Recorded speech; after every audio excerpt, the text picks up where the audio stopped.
Hi, everyone, and welcome to the Sam Dever Podcast, episode 93.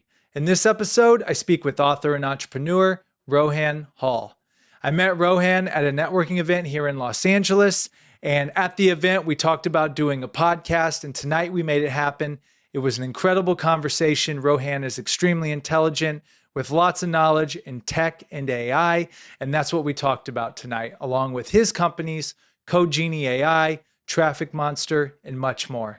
The book of the episode is a book I don't have with me, but I just ordered, and it's actually by Rohan called Stop Working. It's a book he wrote. I'm really excited to read it. Again, book of the episode, Stop Working by Rohan Hall. If you want to listen to the podcast, be sure to follow us on Spotify and Apple Podcasts. If you want to watch the podcast, be sure to subscribe to our YouTube channel at youtube.com/@thesamdeverpodcast. Here's my conversation with Rohan. Rohan Hall, welcome to the Sam Dever Podcast. Thank you. Good to be here. Oh, this is great. We met in person for the first time, and now we're back in person for this podcast. So I'm excited for this. Isn't that awesome? Like we're past the COVID period where everything is online. You can actually go and meet a human being now and like connect and stuff. I mean, I just love this. I think everyone misses this, so it's really good to have that again.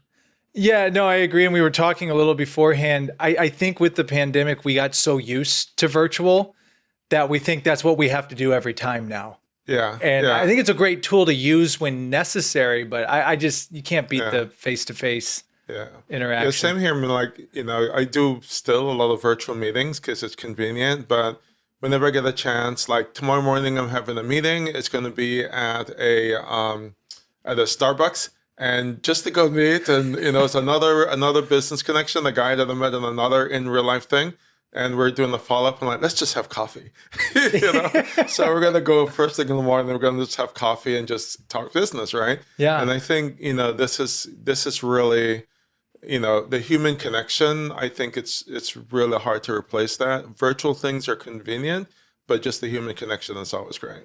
Mm. And easing right into it, when I met you at the event, we were at, AI. AI.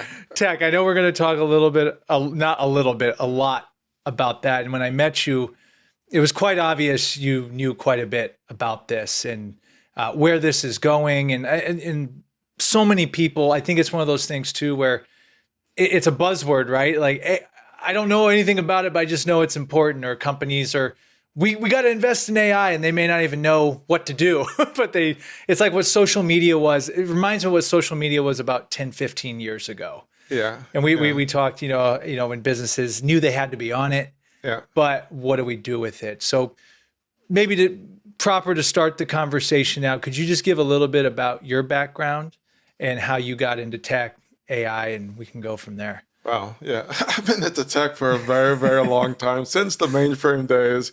So I started tech in college, 1984. So it's been a long time. And when I was doing that, it was literally people were like just starting to get introduced to personal computers, right?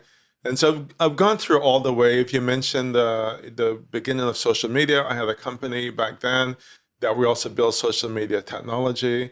And the big aha moment at that time was MySpace. The first time I used MySpace, I'm like, oh my God, this is amazing, because we were all writing code to do, these are all individual, like everything in social media now. A blog was like an individual application, chat was an individual application, group, all of these things were separated. And when you started having like MySpace and social media, that was the first integration of all of those kinds of communication technology, right? And I saw the value of that because I was doing stuff in ERP, which is called Enterprise Resource Planning. People know of that technology more from, SAP or PeopleSoft. There were different platforms at the time. And when that happened, which was more in the 90s, what was really going at the time, I was working at HP, and we were like writing all the tech and trying to stitch together the entire enterprise. And then when ERP came out, it literally just like, oh, here's one application that integrated, order management and inventory and manufacturing and finance and all these things.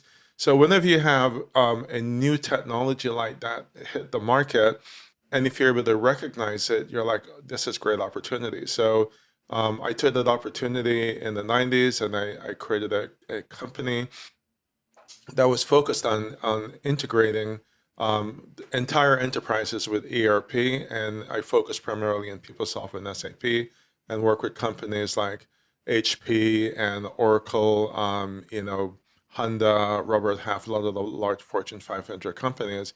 Jumping forward, when social media hit the market and I ran across MySpace, I was like, oh my God, it's happening again, right? But now it's integration of different kinds of technologies, but more social technologies. And this is right around before Facebook started. So I had a company back then that also did that's called Our Site. So we built some of the earlier social media technologies, right? And then did it again some years later with blockchain. So for the last 8 years or so, I've been building a variety of blockchain technologies. So I've been very deep into different kinds of emerging technologies. I always like the new stuff. I see when the new stuff is happening. And because of that, I have a track record of being able to pretty accurately predict what was going to happen next. So when I ran across generative AI a year ago, I've already been involved in AI. But AI was like one of those sleepy cities, right? Nothing was going on with AI. Yeah, it's kind of cool. We knew that at some point it was going to emerge. But when so AI has been around for like 30 something years. There's nothing new about AI, right?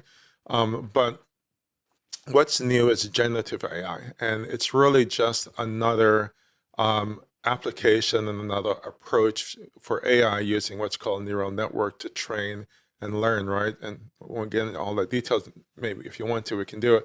But basically, the simplest way of saying what generative AI does, it literally predicts what's going to be the next letter and then what's going to be the next word. That's what it comes down to, right?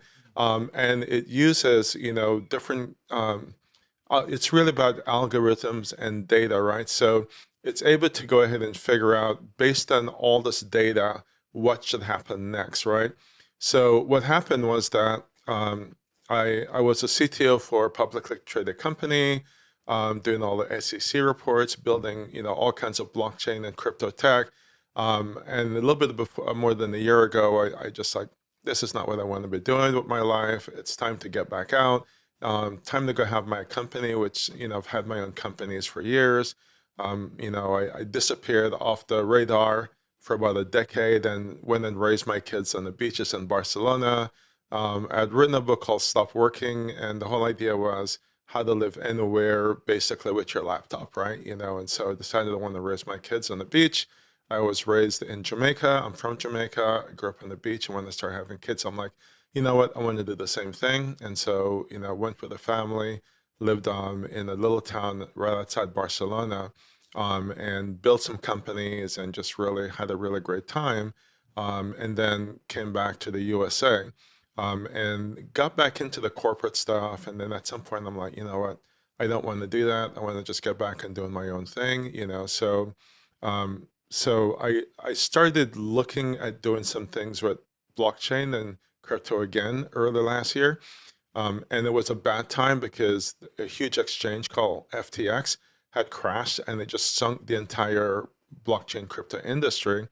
And then one night, like I wake up, my greatest ideas come to me at 4 a.m., right? I wake up, I go downstairs and I'm like, okay, and what do I do, right? Most people probably watch TV. I don't. Take my mobile phone out and I'm reading articles, right? I obsessively read tech articles, right? Don't ask me why. I love to see what's going on all the time.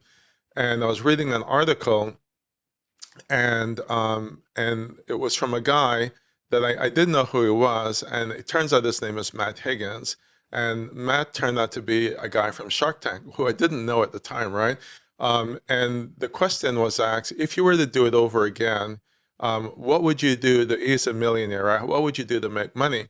And he said, I would start an AI company and I would build a company to generate passive income. And I'm like, okay, yeah. And I kept on reading. And, at some point I was tired. I went back to bed. Then I woke up in the morning and was like, holy crap, holy crap. duh, ding, ding, ding. And so I'm like, but he's right. It's not just AI now. Which is when ChatGPT was starting to happen, right? At the very beginning.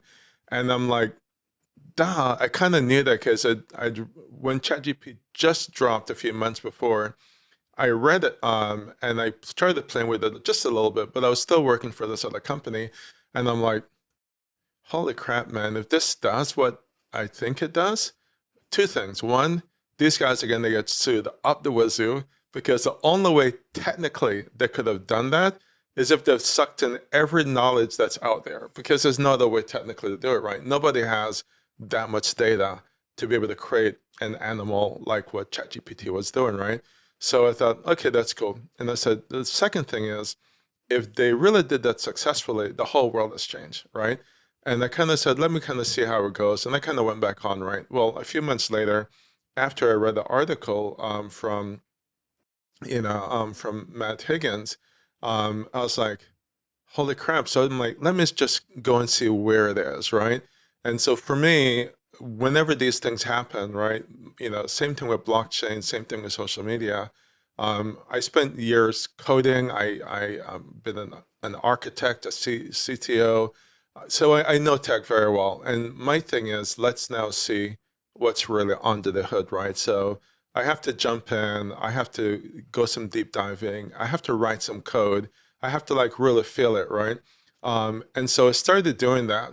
And then when I started doing that, I was like, holy crap, they really figured this out. Like, holy crap, these guys are serious, And the more I dug in, now my next thing is I want to see the parameters, right? I want to see how good is it really, right? And where does it break, right? And I kept on digging, and it's not breaking, right? Well, it was breaking from the UI, which is ChatGPT is just a user interface, right? Just a UI. So you're limited with what you can do. So I went in there knowing that. So I'm like, do they have APIs, right? So I started writing code with the APIs to see what can you do, what can't you do. I start reading all their docs, their API documents, like, holy crap, this shit is amazing. Like, oh my God, this is like, and so What's an API? Application programming interface. So the difference is, and I'll break that down for you guys. So if when you use an application, right, you're using what's called the user interface, meaning that someone designed that page and that application to do a limited amount of tasks. Okay, so you can only do what that designer designed it to do. So ChatGPT is designed to do a limited amount of tasks, right? It doesn't do everything it can do. It only does what that developer or that set of developers designed it to do, okay? However, the API is what ChatGPT does when you type something in. It's calling something behind the scenes that's called an API, an application programming interface, and that's interacting with the data sets, the big data, the algorithms. It's integrating and it's talking to the real stuff, right? This is the real shit. Excuse the language, right? Oh, you can say Right. whatever. Yeah. Okay. And so for me, I want to get to this thing back here, but they will never give me that, right? Only the internal developers in that company will do it, but they will expose access to that with APIs, right? And APIs are just functions that I can call using the application interface. So for me, I knew that ChatGPT was limited, and I knew that the APIs would typically at least have a lot of the restrictions removed, and that we will be able to manipulate the backend data a lot more than you can with just the UI. So that's what I started working with and coding using the APIs, right? And what's cool about that is that you now don't have the same limitation. So what you can do with ChatGPT, I can do 10 times the amount of things, right? I'll have a lot more control over the input. Computers always three things. If you take a programming class, year one, first programming class, the three things: input, process, output. That's it, right? It doesn't matter from the mainframe days all the way to today, input, process, output, right? So using the UI to do the input, and then you're passing the data, and there's something back there that's still in the processing, and then it pushes it back out, and that's the output, right? So for me, I want to get to the processing part and to be able to get unrestricted access to that, or at least as much as they would do. So that's what I started doing. My family was supposed to go to France in June last year. I said, honey, take the kids. Tell your parents I love them. I'm going to be busy. I'm staying home, right? I'm like, because really, this is such a true story. I said, what I'm seeing here, the entire world has just changed, and I would be doing my family a disservice if I were to go on holiday right now, because this is so big that I want to get in this before anybody else figure out what it is that we're dealing with, right? And for me, it's the potential was just, and there's context as well where what they've done, they've kind of like just let the genie out of the bottle, but it's not one genie, right? And it's not one bottle, right? This is the first genie. So what I've been doing for the last decade as well is I have been just really a tech geek. I mean, honestly, but the reality is that I've been tracking about 10 to about 12 different what's called emerging technologies, right? I worked for, like I said, I disappeared and raised a family in Europe, and then we lived in Spain for about a decade, and just had my little companies on the beach raising the kids. Then some investor contacted me and said, "I want to invest in your company." And so we created a company. It was a fintech company, and then we did it in Cyprus. So we lived in this beautiful little island called Cyprus, and then we sold the company, right? Then came back to the USA, and somebody reached out to me on like this huge company called Capital Group American Funds. They're like a 3 trillion AUM financial services company. They are invested in pretty much every Fortune 500 company in the world, maybe every Fortune 1000. And they were looking for someone that would be able to help them to understand and to help research and to figure out what was coming next, right? And so they have a team. It's an emerging technology team. So I was brought in as a senior architect for that team. And so my job was simply to research the things that I would love doing anyway: blockchain and crypto and AI and quantum computing and neuromorphic computing on AR, VR, and all of these things, right? So what I did for a couple of years was just research and advise senior management, yeah, these things are coming, pay attention to that. Crypto is happening today, not tomorrow. AI is coming, it's not in the form of, it was in different forms at the time. So basically my job for a couple of years was just to do that. So I've always been involved in that. So AI came out of the bottle, right? There's like about close to another dozen that's going to be coming out of the bottle soon. And so if you're scared of AI, robots and other stuff like that. Yeah. So I'm going on, I could. No, this is perfect. I think it's setting up perfect for the conversation. Okay. I just have to say really quick, as you're telling the story, it reminds me of the Hollywood movies where an asteroid's going to hit Earth, and the scientist who's been watching the skies finds it and they're like, oh my gosh. And I think that's very important for you to paint your backstory. Like you said, you were involved in so many different evolutions of tech. So for you to recognize what is happening, you understand. So when I met you, you had that passion coming from you, like, no, like this is really going to change things, and people don't understand. I'm like, okay, I want to see what he has to say. And more than it's going, because if we'd had this conversation 2 years ago, I would say it's going to change things. When 5 or 10 years, right? We're having this conversation today. I'll say it's already done.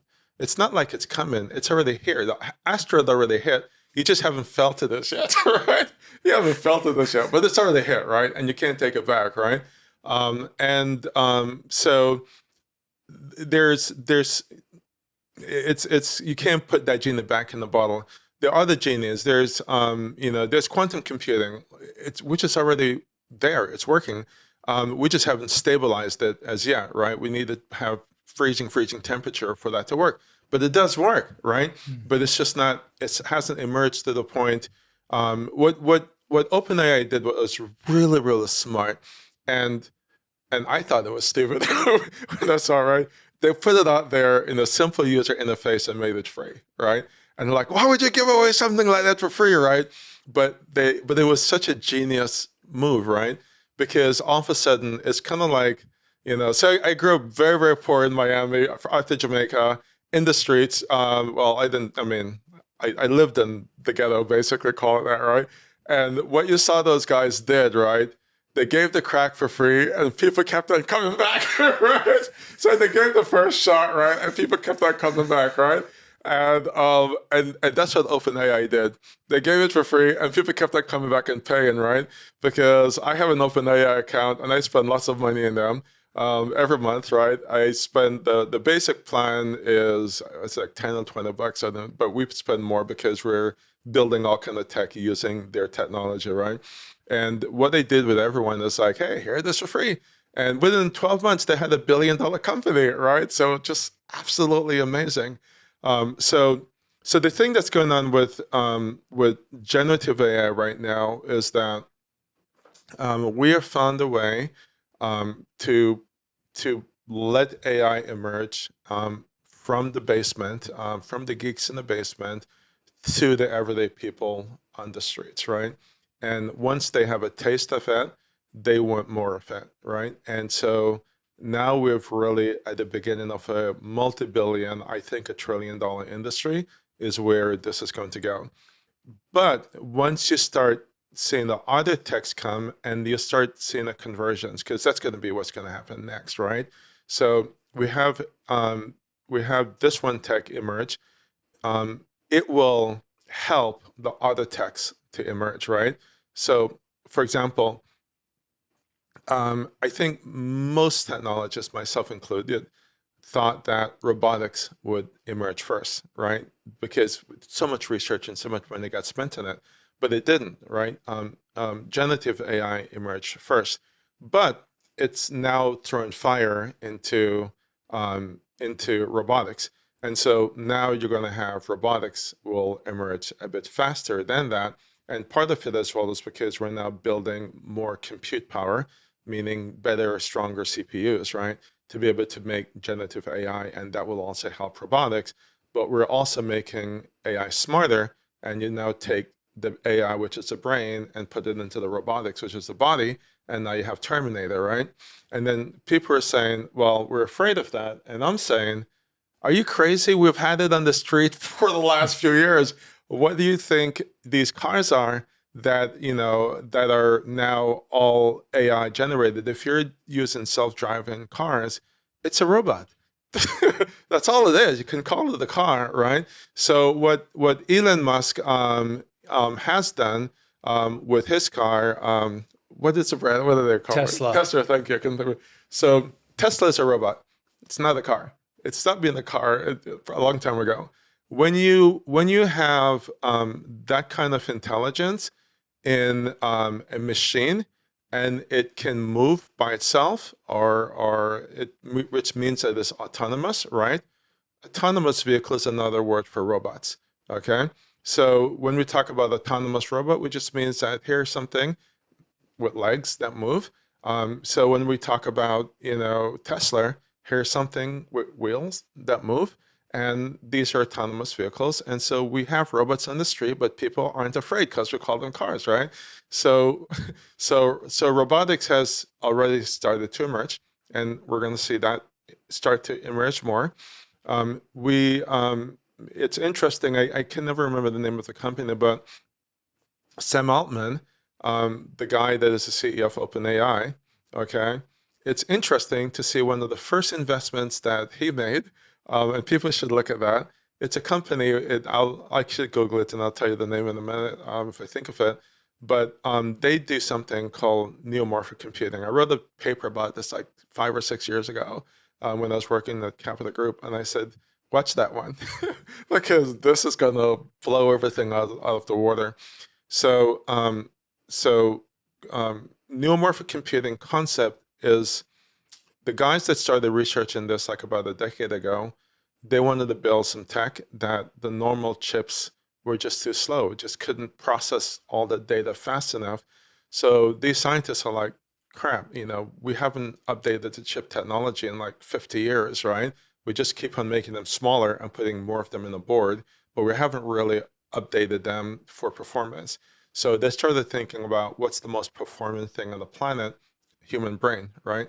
And so they decided to start figuring out how to design chips based on the human brain.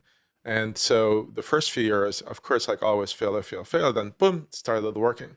And so neuromorphic chips will outperform the normal chips that we have. No question about it, guarantee, right?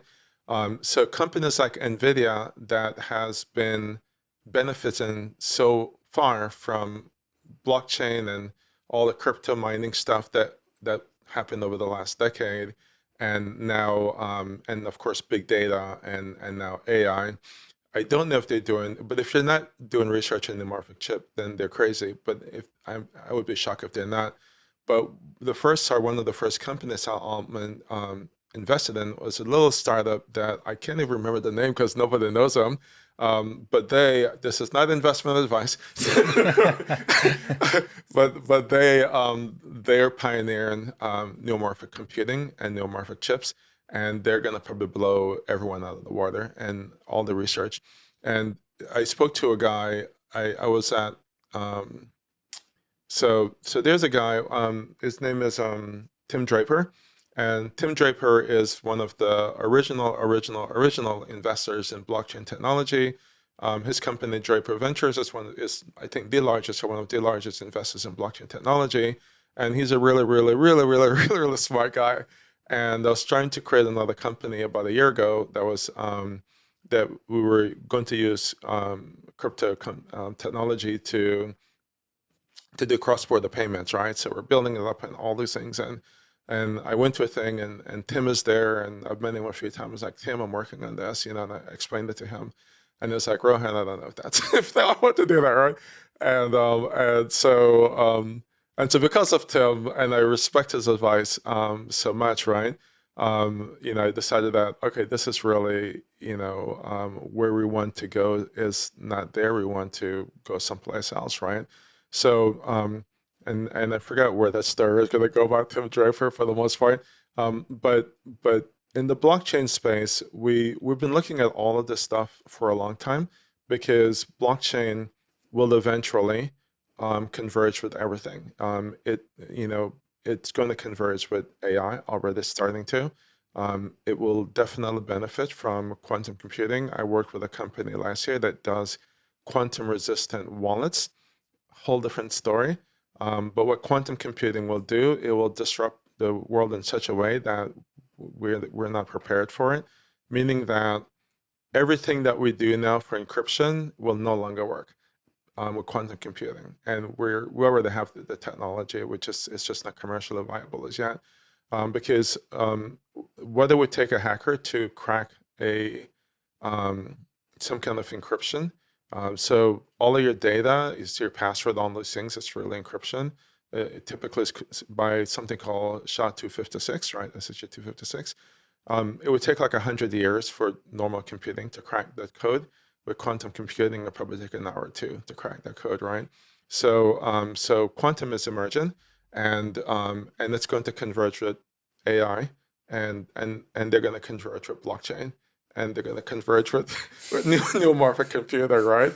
And then you're going to have a layer of AR, VR on top of it, right? And then you're going to have nano computing and nano chips that's going to jump in there as well and into that game, right? And then you're going to start, nano is going to affect what we're calling IoT, the Internet of Things. So all these little devices floating all over the place, and sensors and stuff like that. Now they will all have brain. They will all have logic. They will all be able to run algorithms. That's an AI, and they'll be able to do it extremely fast using quantum and using neuromorphic chips as well. So where I'm kind of going with this is that AI is just the beginning. In the next, not 20 years, in the next 5 to 10 years, probably more 5 years than 10 years. It's scary for people to say that, but it's true. these things will all emerge, and then we're going to realize what it is that we're where we are today. And I'll shut up after this. Where we are today is that we're creating, and people think I'm psycho, but hey, anyway, people have always thought I'm psycho with us these things. We're creating we're creating a digital life form. That's kind of where we are. This is how serious this is, right? And it doesn't mean that the Terminator, right? It just means that the things that we're creating now have intelligence, and we can debate what we call intelligence, right? That's debatable. And but I am not the only one that believe that we're there. In fact, Elon Musk is suing OpenAI right now because Elon Musk was the originator of OpenAI, the chat that does ChatGPT, and he did it to be a nonprofit, and they switched around and made it a for-profit, and he doesn't like that, and he's suing them. And if you read the lawsuit, one of the clear things he says is that we are at what's called AGI, artificial general intelligence, which means that we have AI that can think and it can make general decisions. And I use AI every day, and I believe it can make general decisions. It doesn't mean that it's like, it's like us, that the way that we're thinking of it, but it certainly is pretty damn intelligent, not just basic intelligence anymore. Sorry, long. No, that's So you could go any direction. Yeah, okay, that's a lot of okay. So my first question, what does that mean for us? Like you're saying how everything's coming together, and you made a really good point too about the self-driving cars being robots. And I think when we think robots, we're thinking like "Take Me to Your Leader," like those type of things, or "I, Robot" with Will Smith, like those type of robots. But yeah, there's already robots that are doing artificial intelligence. If you have an autonomous device, it's a robot. Yeah. I mean, by definition, autonomous means that it can do stuff without you, right? Meaning that I took autonomous vehicle that I was in Arizona visiting some friends, and they're like, let's go for a drink. And we're like, okay, we don't want to drive. It's like a zero, tolerance thing. So he's like, oh, this is cool. Let's call the autonomous taxi, whatever it's called, right? I've seen those. Yeah. And we went into it. There's nobody in it, nobody. Driverless vehicle. And it took us, we went to the bar, drank, and then we called back. Took us home. Nobody driving it, right? And so that's a robot. A robot took me to get drinks, and a robot took us back home, right? But it's robotics with AI. Right, and we have to think about them from a purely scientific point of view. These are different schools of knowledge, right? Not just thought, with actual schools of knowledge and research. And the way that the world looked 5 years ago is that, and by the way, I've been writing about this for like a decade. I can show you stuff that I posted on LinkedIn that talked about this stuff was going to happen, really. You'd have geek A, geek B, geek C, geek C. So everybody was in their own lane, right? And that's, you can go back the previous 10, 20 years, from 2 years ago or 5 years ago to the previous 20 years. We have really, really smart scientists that were focused on one objective, and that one objective was that science, right? So it was AI or blockchain or, robotics or something, right? And there was really no crossover, right? And it didn't make sense because these were so early in their innovation that just to get it to work, oh wow, it moved, we're like so excited, right? And so just to learn one of those was like an entire career, right? To be able to learn and to do,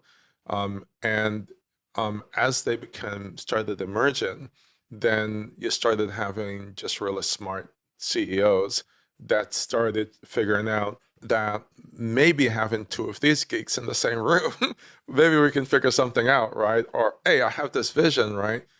So once you start figuring out more than one of these, you start seeing connections, right? So for example, the first product I built with AI was the ability to use AI to audit blockchain smart contracts, right?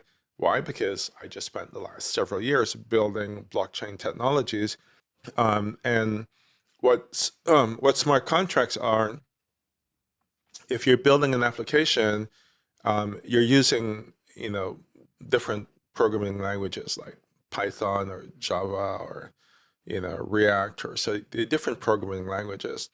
If you're building a blockchain solution, you're using what's called smart contracts, right? And they have their own languages, like Solidity is the most popular ones. But a lot of the crypto projects that build these things, um, programmers are human beings, so they make mistakes, right? And there are gaps. And then you'll hear of projects that people come and, find a little gap, hack the project, steal all the crypto, disappear. And so what these founders needed to do is to figure out how to audit the code to make sure that the code is solid before they publish it, right? Before it start using it publicly, so they can't get hacked. To do that, they spend 10, 15, $20,000 in consulting firms to audit these blockchain smart contract code. And I'm like, I wonder, can I use AI to do that, right? So that was like the first thing, because when you're coming from one science into the next, you're like still tied into it.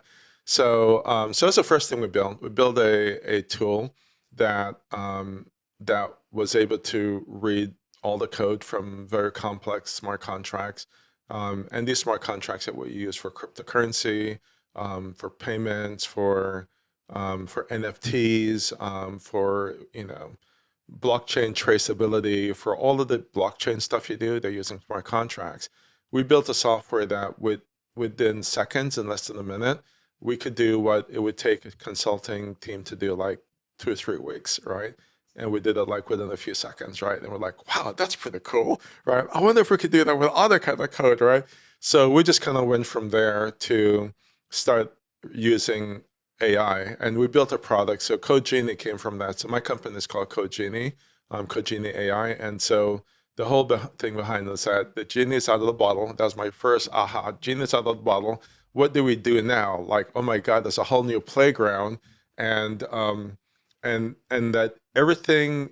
My perception of this is that everything we've built in the last 2 or 3 decades will need to be rebuilt, and it's really that much. So in our earlier conversation, I said that there was a before the internet, and then there's a after the internet, and everything. I wrote tons of code for years and years before the internet, and no one's using any of it anymore, right? Because all the code have been rewritten since the internet, because the internet is an invention. It wasn't new at the time, was the government invented it, called TCP/IP, and it's what the whole internet backbone. And then the browser was invented, and then we just started building things on top of that. And we just realized that it was a better user experience, and we could do so many more cool things and remote things that we couldn't do before this technology existed. And so I remember that time period where it would be unthinkable for you to put corporate data on the internet, right? It's just impossible, because like people are going to just come in and take your data, right? So this was like the late 90s, right? But now it's unheard of to think of a company that doesn't use the internet, or a technology that doesn't use TCP/IP, because everything browser-based, everything internet-based, everything mobile-based is all based on TCP/IP. It's all the same technology. And so we've rewritten everything. Now we're going to have before AI and after AI.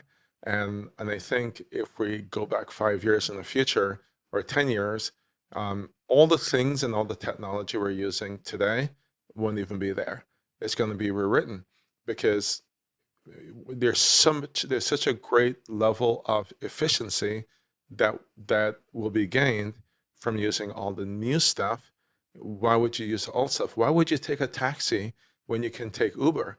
I was in Vegas a few months ago, and I was impatient, and I walked downstairs from the hotel lobby that I was at, wanted to go to my hotel, and there's a taxi, and I took a taxi.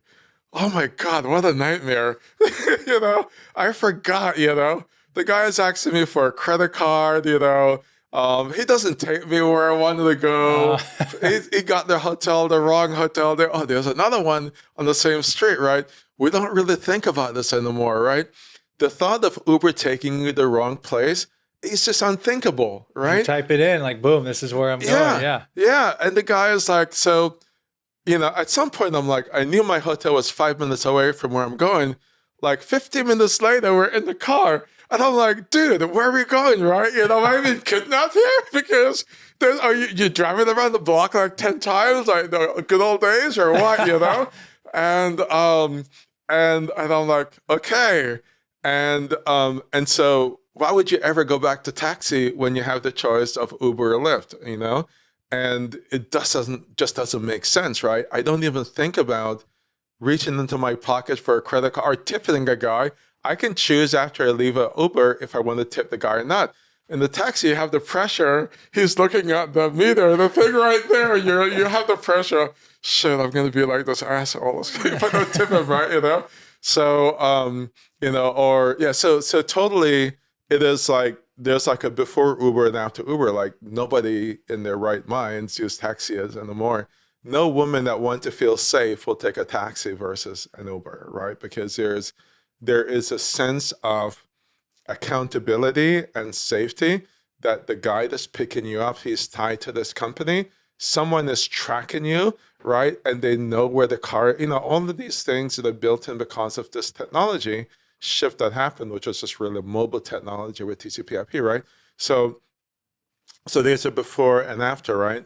And I think we're at this stage now where there's going to be a before AI and after AI, and everything that we're used to now, all the applications that we're used to, all the apps that we're used to, everything will be rewritten, everything.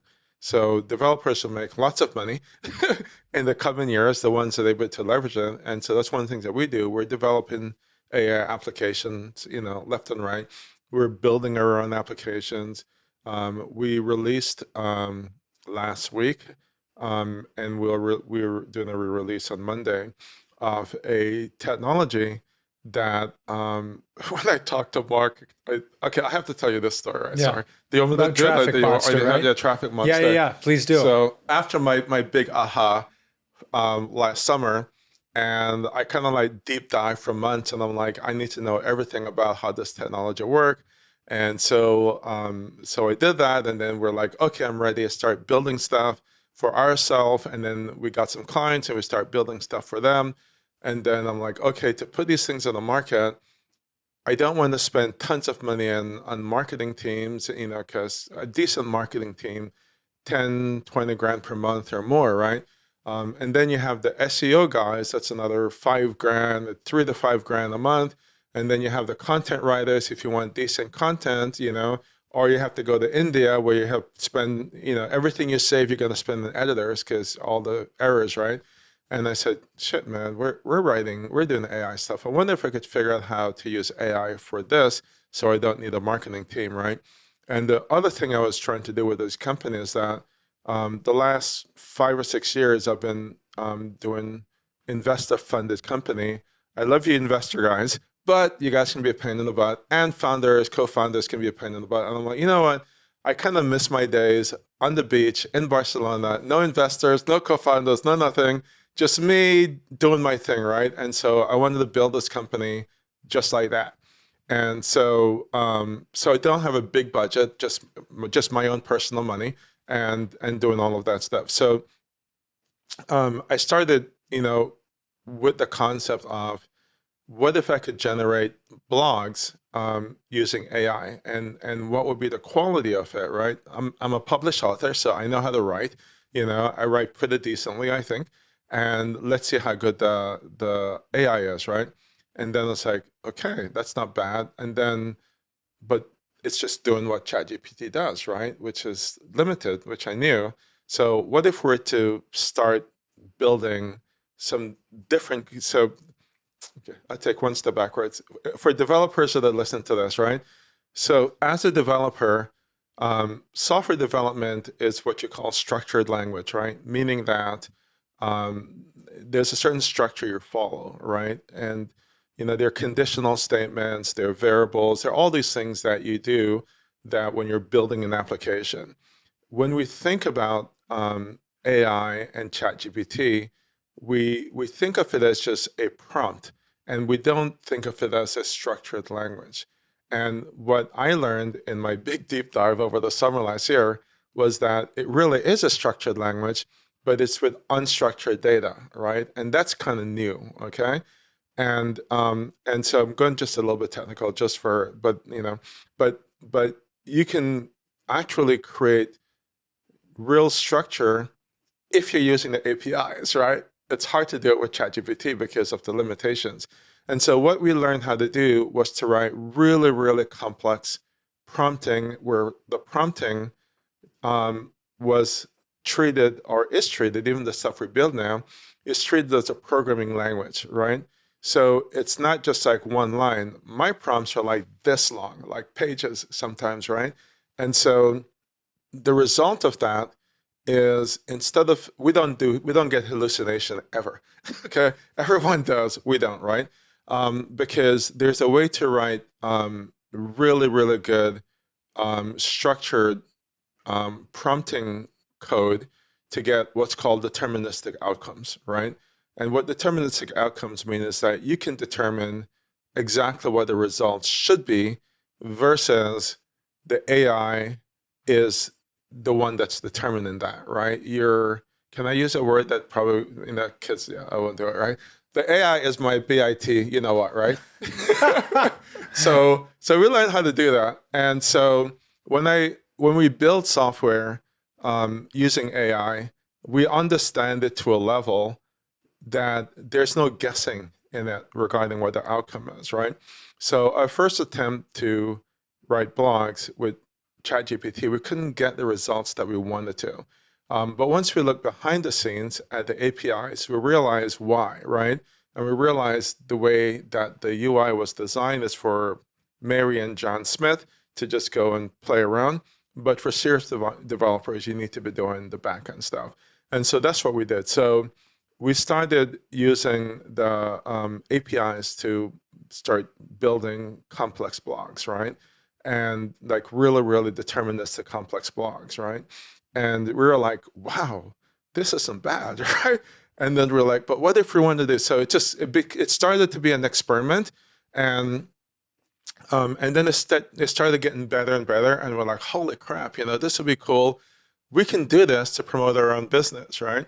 And so we started doing it just as backend scripts with our development team to do it. And we're like, we'll just build tons of blogs and so forth. So I'd go to these kind of meetings like the one that I met you, and we're trying to impress people talking about, other than blockchain smart contracts and generating, resumes and all of these things that we're doing, right? And then some point, we're like, yeah, and we're building this cool little thing to help us, market the company, right? With no idea that it's just kind of like part of the conversation. And everyone was like, well, tell me about that. I'm like, no, we're just some scripts, that we can do, that we can generate some blogs. And, we're hoping that's going to bring traffic to us, right? And they're like, you can generate blogs like that and it can bring traffic? Yeah. But, we're kind of like, how can I get that? Like, what do you mean, how can you get that? It's not a product. It's just something that we're doing for our products, right? It's just like literally backend scripts that we're writing. And at some point, we had enough people that were like, we want that, right? I'm like, but would you pay for it? This is from an entrepreneurial point of view. It's not the first time. You start something and you're totally wrong, and somebody tell you not that you're wrong, but the other thing that you're not thinking they want. Oh, I want that. And the magical question for entrepreneurs or founders listening, the real question is, would you pay for it? Okay.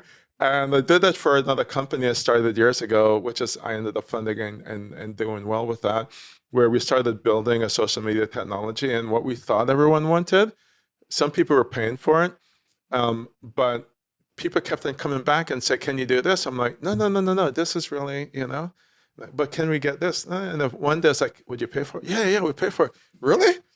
I don't think anyone will pay for that. So you listen to the customer and they'll tell you, and if you pay attention, they'll tell you how you're going to make money, right? And so that's where Traffic Monster came from. It was really meant for our internal marketing. We were actually solving a problem for ourselves. We had no intent. It was like my own little pet project, right? With no intention of putting it on the market. And enough people, just from casual conversation, literally like, how can I get this? And the question, would you pay for it? Eventually, after about 3 or 4 times, I finally asked the question. I didn't ask the first few times because I'm like, yeah, it's just our stuff and it was dropped, right? And then finally I'm like, so if we were to deliver this, would you pay for it? Oh, yeah. And then they start telling me why, right? Yeah, because I spend this much on marketing and this, and it's not working and da. And I'm like, well, that's the same problem I have. Okay, I guess we have the same problem. And so we decided to productize it, right? And so we productize it, which basically means putting really nice UI on it. Now start thinking of some bells and whistles. And we wanted to, before we got too far into it, we wanted to put it on the market. So we did. It's a bit more than an MVP. It's an MVP, minimum viable product, for those who don't know. It's an MVP term for minimum viable product. It just means that can you build something that works, right? And show it to people. But I don't believe, I've been building tech for a long time, and even as a CTO, I've never believed in putting an MVP on the market. I believe you should put a version 1 on the market, right? So for me, the difference, and again, for founders and people, MVP is good if you want to go show something to an investor. It's good if you want to show something to your team, all these things. But contrary to popular belief, and I know that Silicon Valley all believes in MVP, I think that's bullshit. I would never pay good money for an MVP. I think that you should take it another step further. You should create a real product, right? And a real product means that I'm giving real value to someone that gave me their money, right? That's what it is, right? And so we created a real product, and I call those products a version 1, right? So there's MVP, and then there's a version 1, meaning that MVP proved that the basic work. A real product, I really have the bells and whistles. Everything does work. Everything works the way it's supposed to work. And I'm going to put a payment thing on there, meaning, are you willing to pay me some money for it, right? And for me, that is the true validation of if we should go forward, right? So that's what we did last week. We did a launch, our version 1 launch. We had a bunch of people sign up, and people paid. I'm like, all right, this is cool, right? Okay, developers, jump on it, right? So then I just put back my, I'm an architect as well, software architect, to just let's start building out the product now. So that's what we've been working on. We're going to do a version 2 release. And for me, a version 2 release means that not only that the version 1 release worked, but we've taken feedback from the version 1 release and we've incorporated it. It means that I need to be talking to those who signed up, and I need to be getting feedback regarding what did work, what doesn't work, what can we do better. And that's what we did in the last couple of weeks, is just get that feedback. We've built features, and we're doing another release now. And that's what I'm calling our official launch. And we're going to do that on Monday. And it's Traffic Monster. And we've now put in some things that people have provided feedback. We have more things that we want to put in. And so we're going to just do weekly releases from now on anyway. But trafficmonster.ai, and so people can always go to it. And so the version so that's the domain by the time this gets published, that people can go there and they'll be able to see that. Wow, I love, and you already said it, but as an entrepreneur, founder, anyone with an idea, you go out thinking it's going to be one thing. Yeah. And it turns out to be something completely different. Like you said, the market decides, right? Yeah, totally. Because, honestly, if you had asked me a few months ago, hey, there's a lot of money in the blockchain space, and we thought that was it, and there's some interest, but when you listen to how people respond to the kind of things, and like whenever, so the market determines And there's a phrase that don't sell what you want to sell what people wants to buy, right? And so this is what I wanted to sell, but this is what people wanted to buy, right? And so, I have to have had enough experience to know the difference. And so pretty much most or all of our time now is spent on Traffic Monster. That's what I was going to ask you. Are you just pivoting completely all into that at pretty this much. point? So the other products are already on the market. You can just go to, Code Genie and, or just rohanhall.com and you can see, on my profile page, all these things. But where we're really focused, where we think that we really, really offer value, and based on that feedback and offer value not really just to a niche market, but to everyone.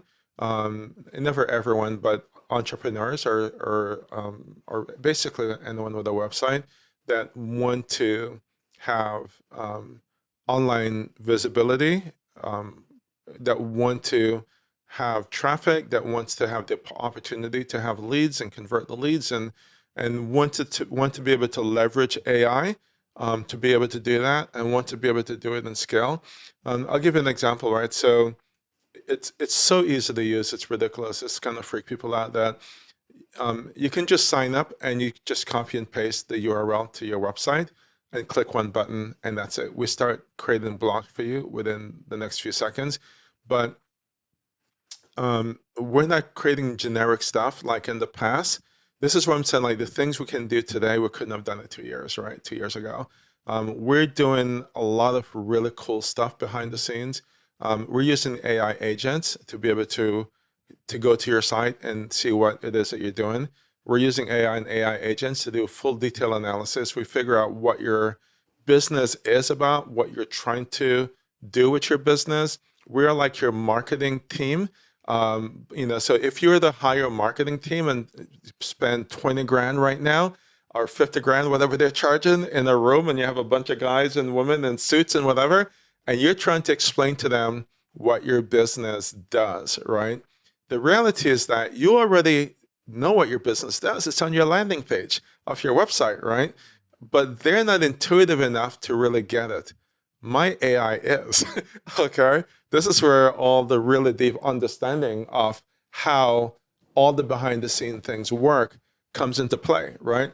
Because we're able to use AI and write really, really deep algorithms to be able to determine, based on what you have on just your landing page, exactly how your business should be positioned. Literally, right? And we can figure that out within a few seconds, okay? So, and it's really cool because I've been doing a bunch of demos in the last week or two. And if you have a lot of content, it's pretty easy.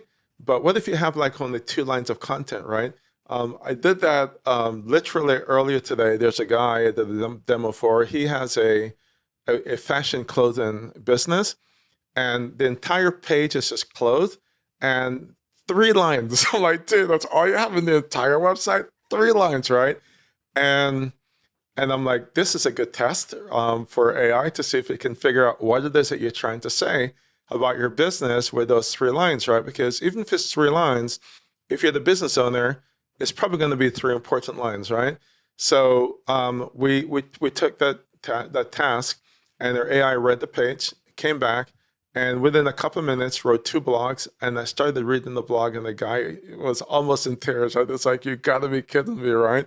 And I said, the way that our software works, not only do we analyze what you're trying to say, we now are able to position your company in the market the way that you would want to position it, the way a marketing team would want to position it, right? A good marketing team, right?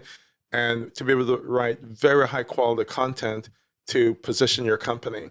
And we're able to demonstrate that within like a minute or 2 from the 2 initial blogs.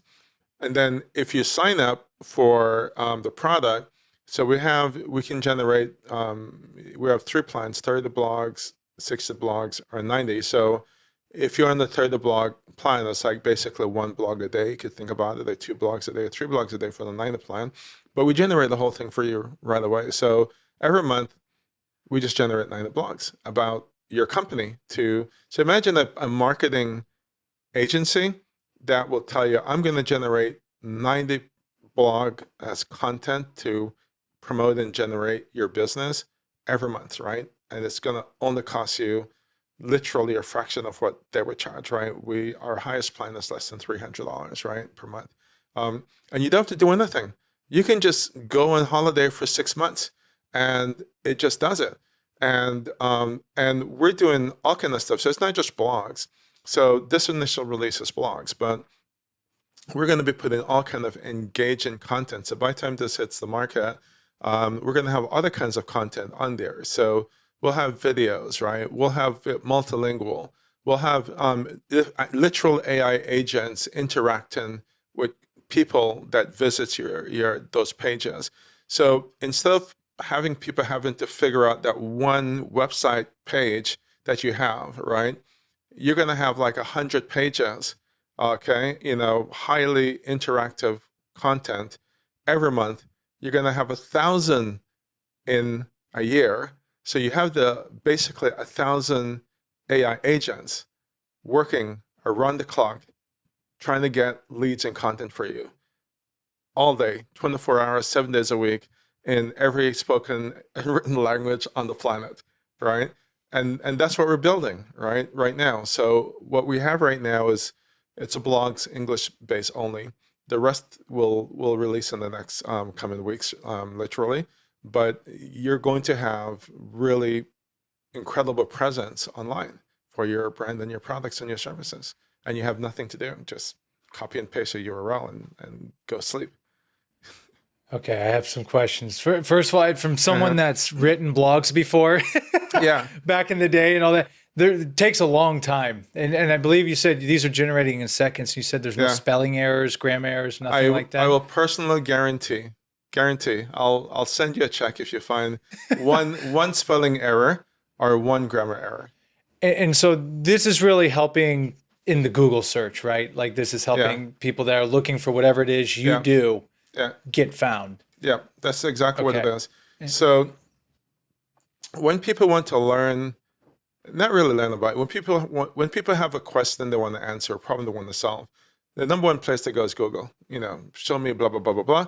And things show up, right? And the way that happens is that if you write blogs, Google will index the blogs and Google will rank the blogs, right? And then based on the ranking of the blogs, right, which is based on quality and SEO and all of these things, right, then people will find it, they will read it, right? And if they like it, then they may figure out how to get to your page, right? And to get that done, as you said, you've written blogs, you realize that it's not so easy, and it's not easy to keep things fresh.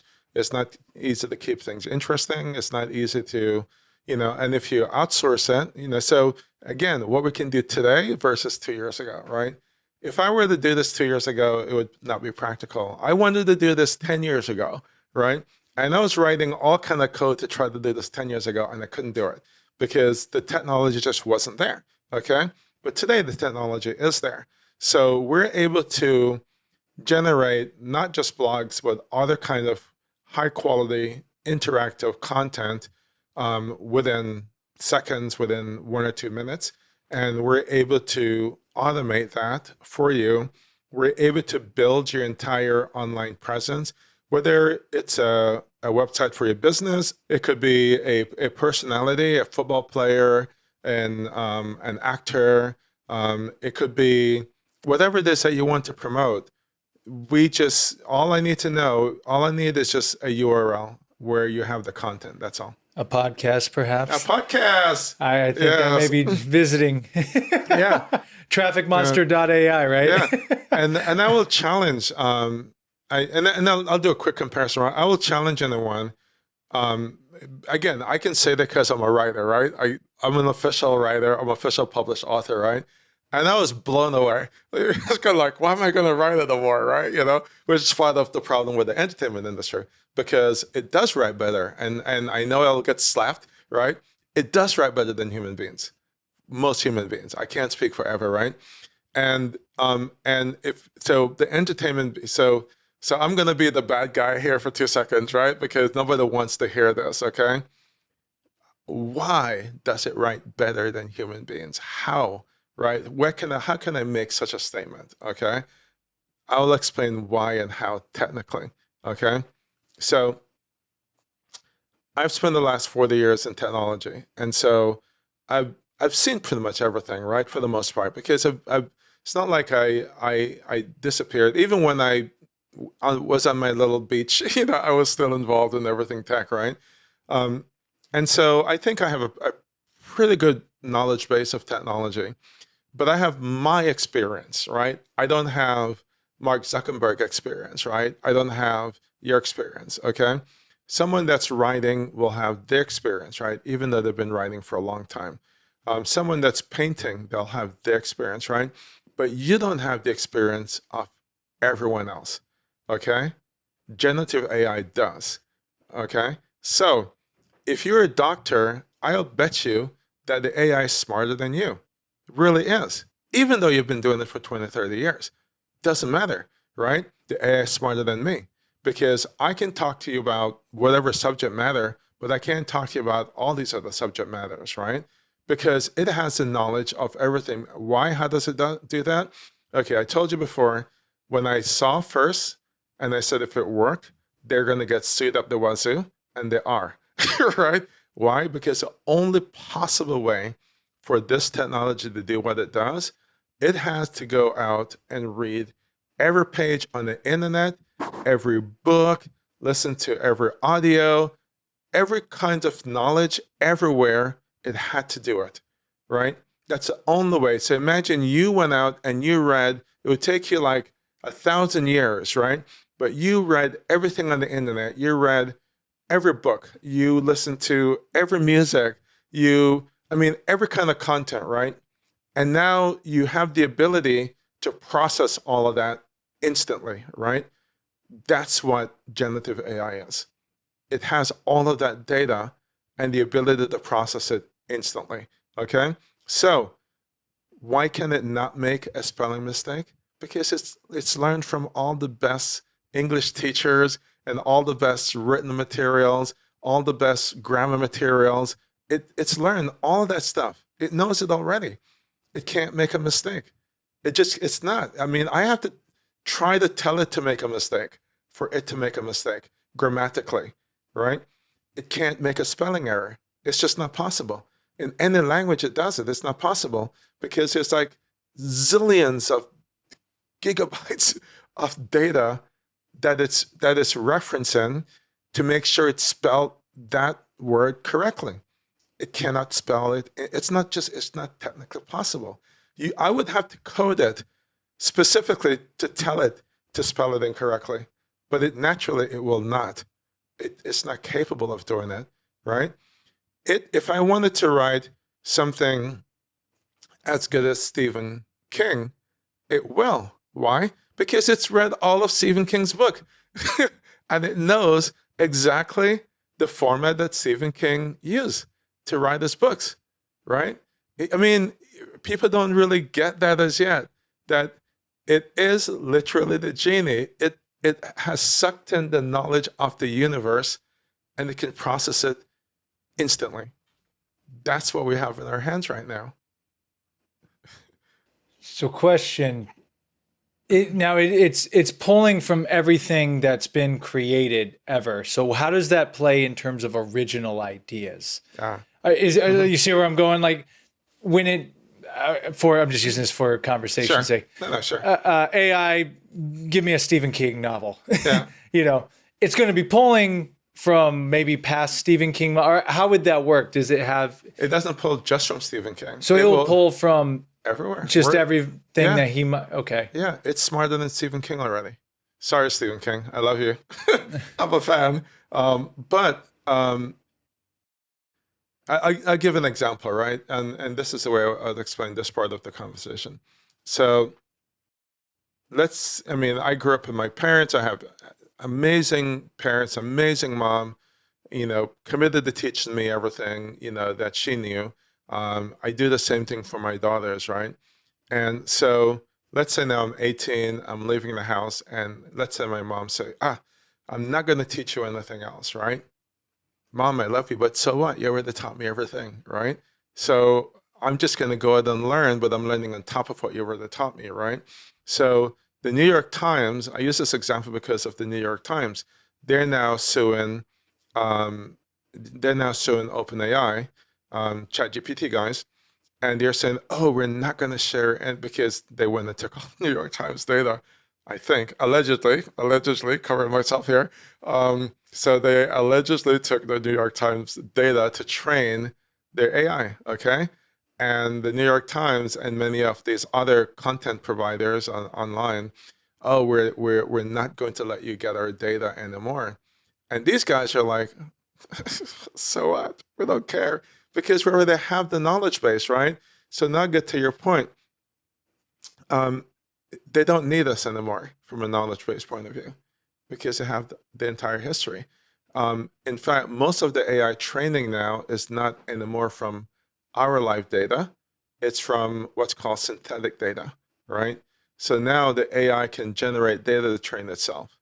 It doesn't need our data anymore. It has enough of our data that a lot of the data, most of the data that's being used to train AI now is it's generating the data. It's called synthetic data, right? So, so now to the question about can they be creative, which is really where the question was going.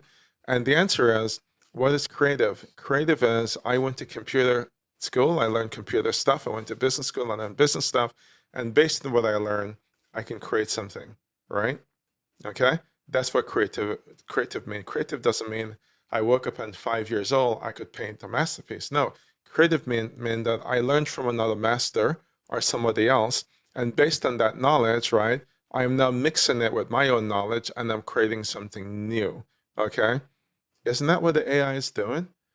It took everything that it learned and it learned more than what we're probably capable of, and it's now using synthetic data that it's generating and it's creating something new, right? That's what it's doing. That is creativity. It is creating, right? I have seen and I've created some of the most beautiful artwork using AI than I've ever seen any human being create. I've never seen human beings create some of the things that I can create, okay, using AI. And I'm just suggesting to the AI, it's doing the creation. I could never think of that stuff myself, right? I could say, for example, Midjourney is one, DALI is another, Stable Diffusion. These are some of the main tech that you can use to create AI images. And I can just write a prompt, for fun.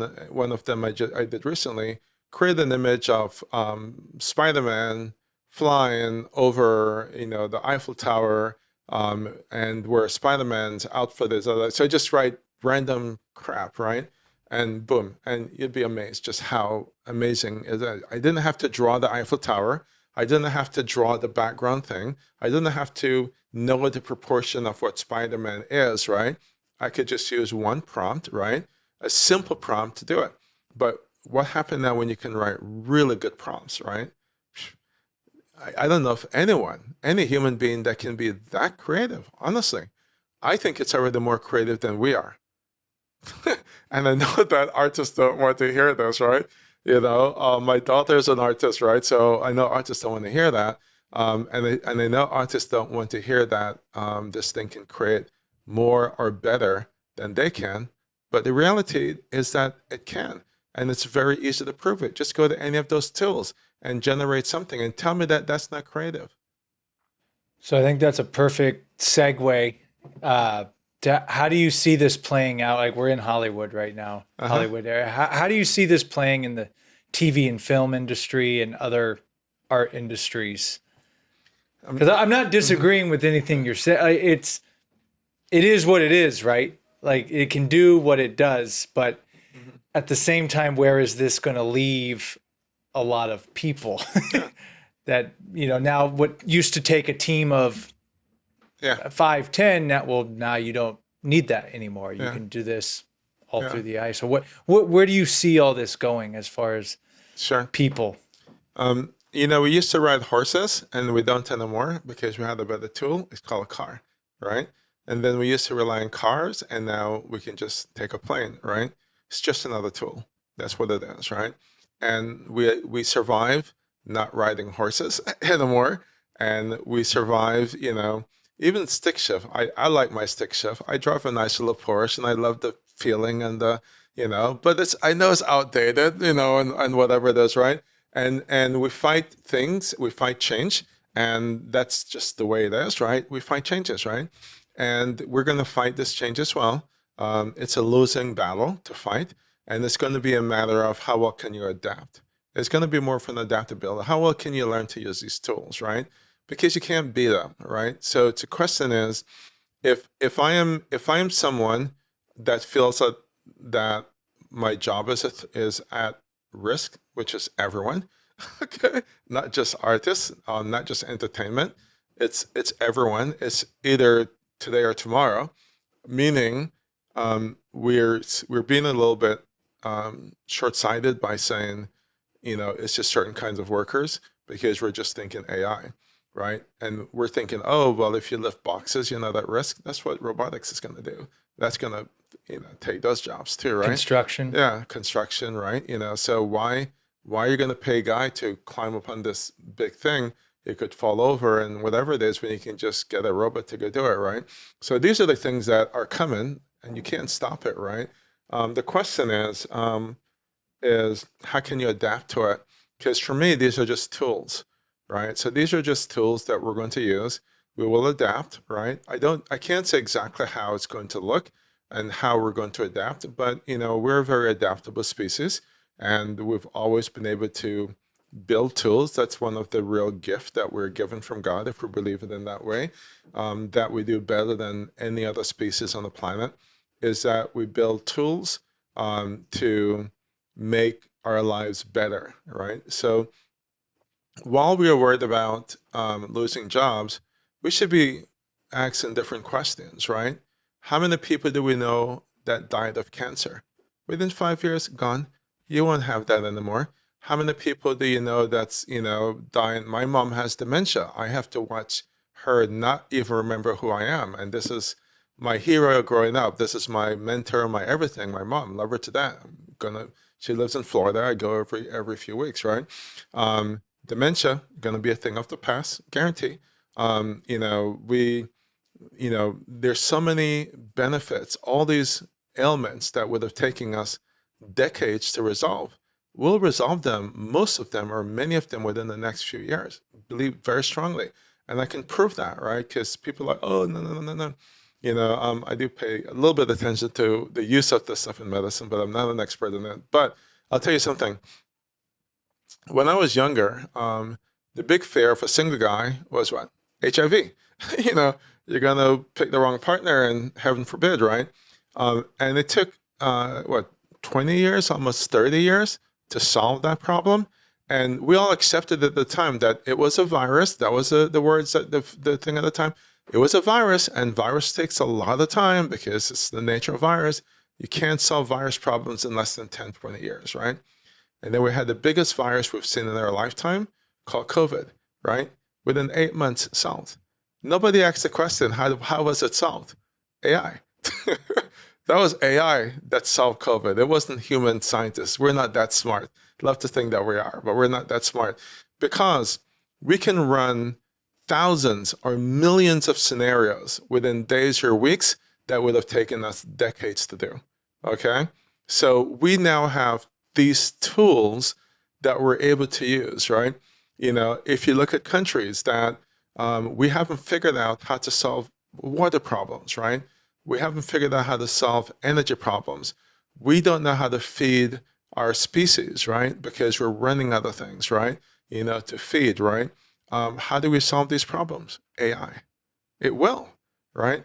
This is what you have when you ask the Genie the right questions, right? It will give you the answers.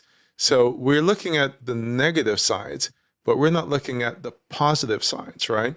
With all the bad things comes a lot of good things, right? So we can say put the genie back in the bottle, and we can watch our loved ones die of these stupid things, right?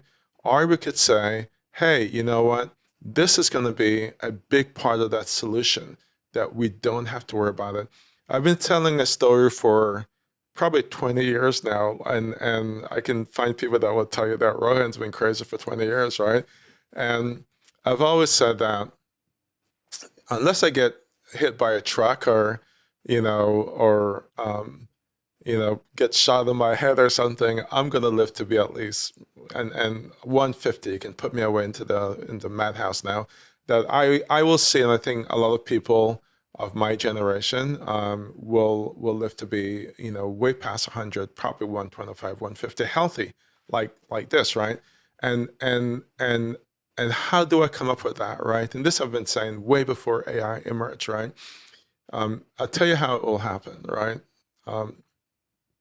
So if you think of how technology work and the rate of growth for technology, technology grows pretty much exponentially every decade or so, right? But it's growing faster and faster, and it's growing faster and faster because the technologies we build are helping us to build technologies that go faster, right? So it's not just that we're so smart, we're building better stuff. We're using technology to help us to build better technologies, right? And one of the areas that benefit from that most is the health industry, right? And so that's one of the areas that all the technology go to. We learn how to kill more people with the military, and we learn how to save people's lives with better technology, right? I'm diabetic. I would have been dead years ago. My grandfather died of diabetic when he was younger than I was. In Jamaica, didn't have the kind of health care that needed him to survive it. Me, I am almost 60. I'm 59 years old this year, and I'm super, super healthy. And thank God for the medication that I take every day, and I live in a country that I can afford to do it, right? So I'm already living longer than I would have lived if I were born 20 years earlier, okay? So what's going to happen? It's not like you're going to wake up tomorrow and, hey, we're going to live to be 150 years. Oh, no. What's going to happen is that what will be invented in the next 10 years will give you maybe another 1 or 2 years to your life.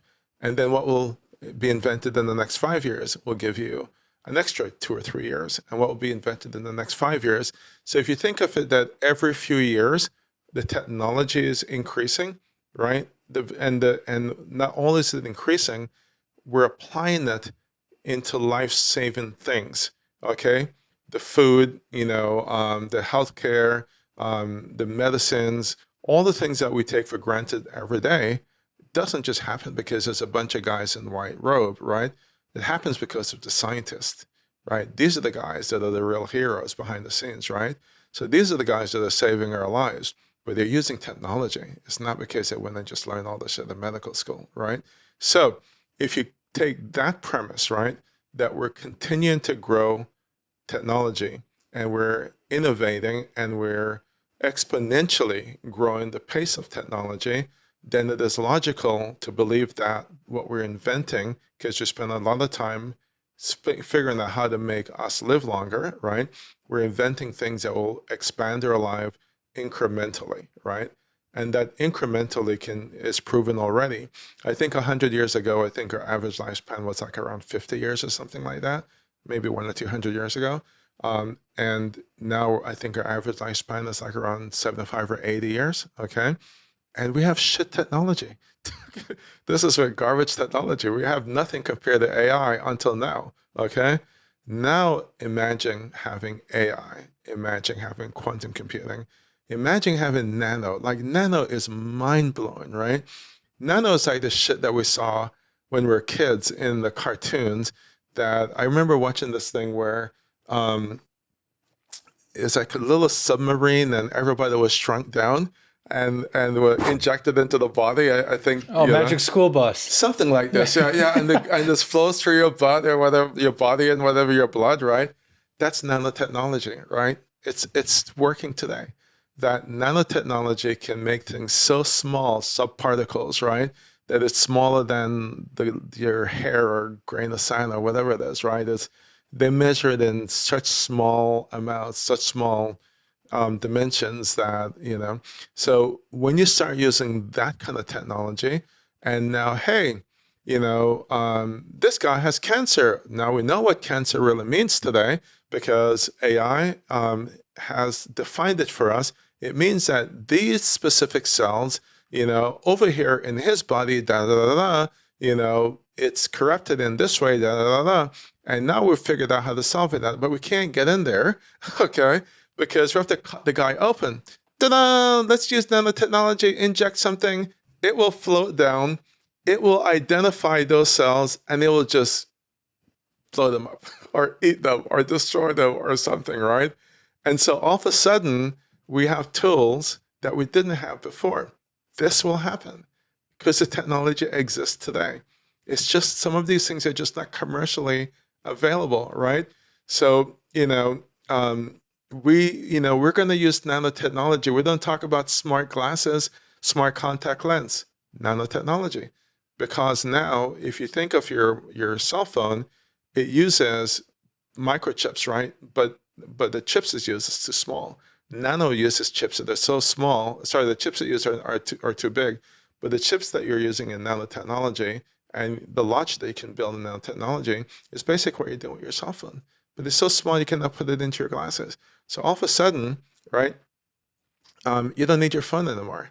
You have your glasses, right? You can communicate. Your glasses is, if we do the X-ray vision, whatever we do with it, right?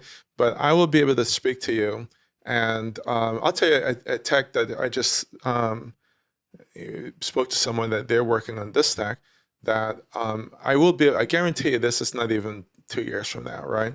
I will be able to use my regular glasses. You won't be able to tell the difference. And it will be giving me feedback from looking at you about exactly how you're feeling from my conversation with you. It will just be, and you won't even know that it's doing that. It's going to be reading it to me, or it's going to be speaking to me, and it's going to be telling that, hey, slow it down, or you're going too serious, or, whatever it is, right? So smart glasses, that's combining IoT, the Internet of Things. It's taking nanotechnology, and it's taking AI. When I say the convergence of technologies, that's what I'm talking about. That's going to make dating interesting. I'm going to I tell you know, that right there. I know. I have to admit, we've been having conversation on AI more and more. I appreciate your perspective of like, hey, instead of focusing on the doom and gloom of it all, recognize that we're in a period of change. We just so happen to be in this existence right now where this is happening within our life. Look at where this could take us potentially. And you're mentioning just medically and scientifically and all these different things to make life easier. And I think maybe it's just we're in that phase where we do fight. I fight change. I fight change. I'm a creature of habit. So I think you do a good job of showing the positive side of all this, of where it can go. But, as well, the media, it's easier to sell doom and gloom. Right. Like big layoffs coming, and that's what it is. Yeah, I mean, that's what makes you, stay on the channel and watch. Oh, wow, I can't wait. They're going to talk about big layoff. Oh, Microsoft just did another big, Google just, So that sells, right?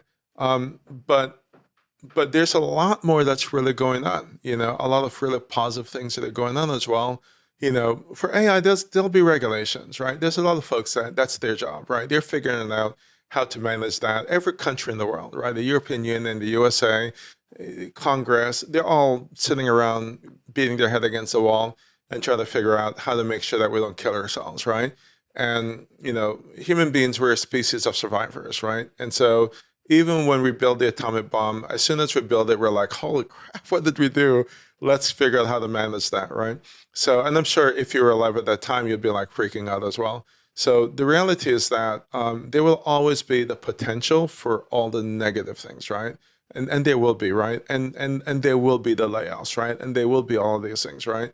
But you know what? I feel very optimistic that we'll get through it. I feel very optimistic that we will have a period of change, right? A period that we're going to all have to figure stuff out.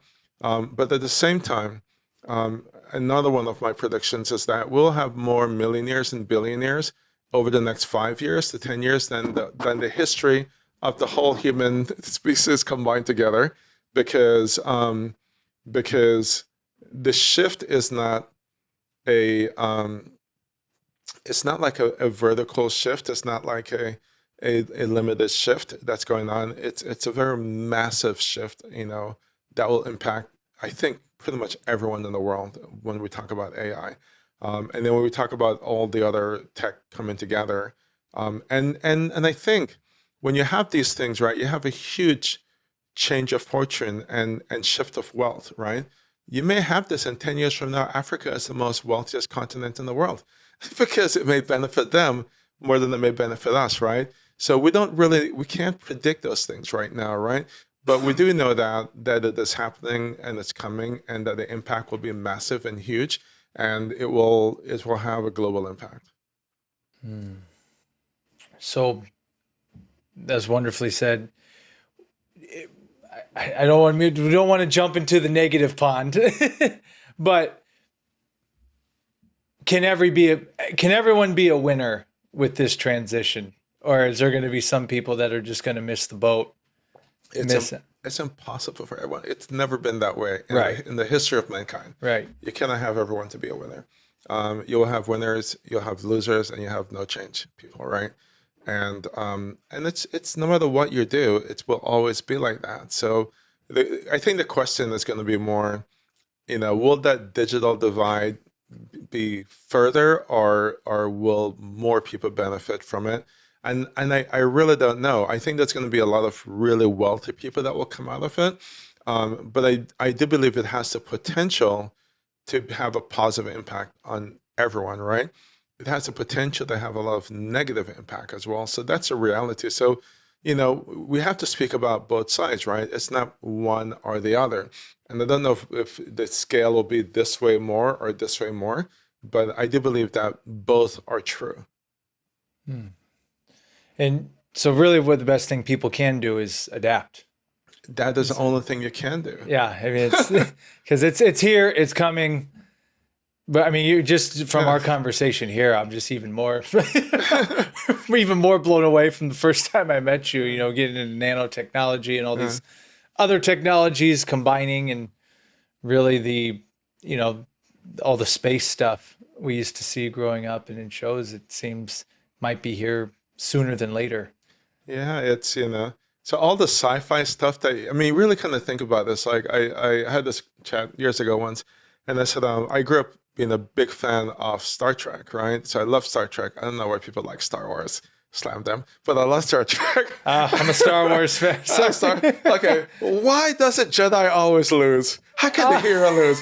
This is what frustrates me with Star Wars, right? I mean, they all get killed. It doesn't make any sense. Order 66, yeah, no, Anakin took a lot of them out.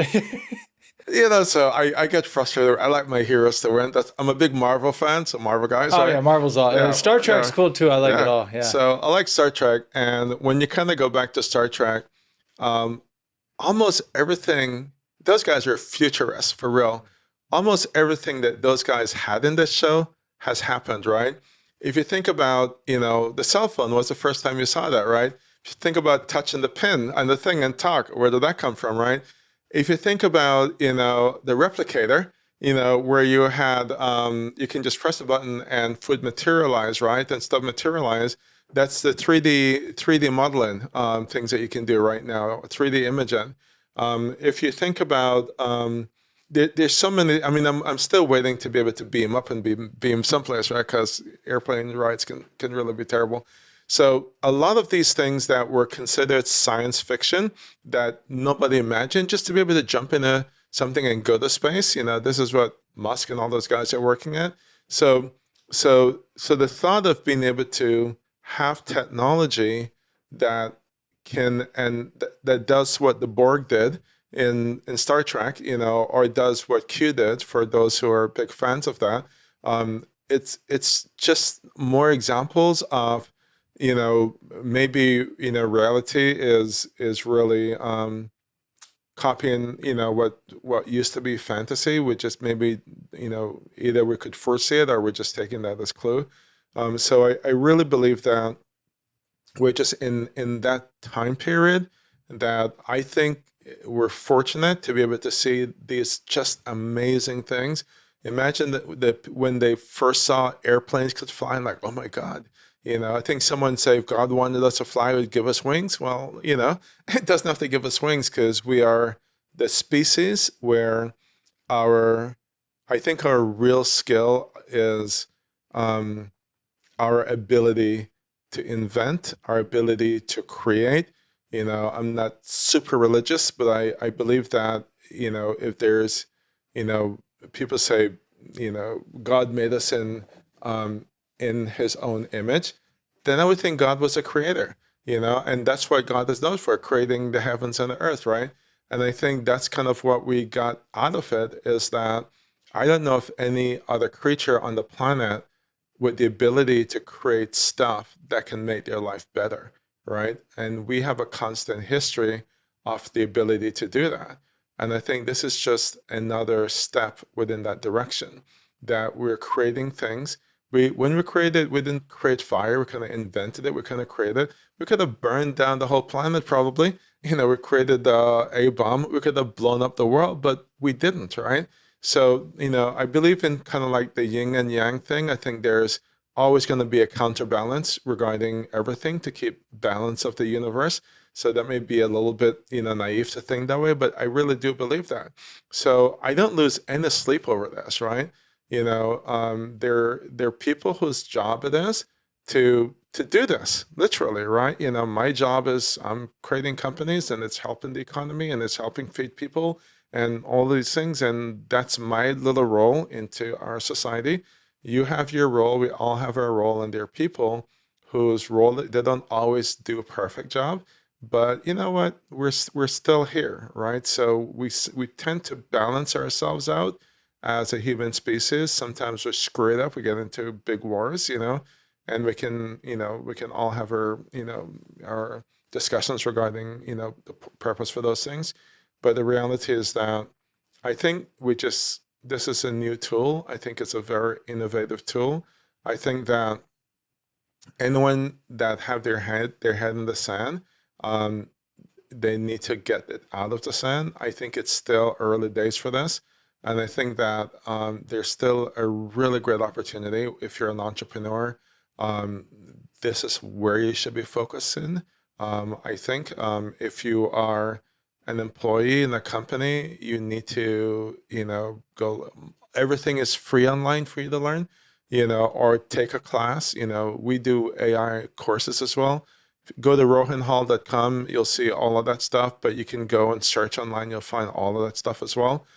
So it's just a matter of, you can sit around and wait for the bus to come and hit you, or you can, start getting out of the way, so it's up to you.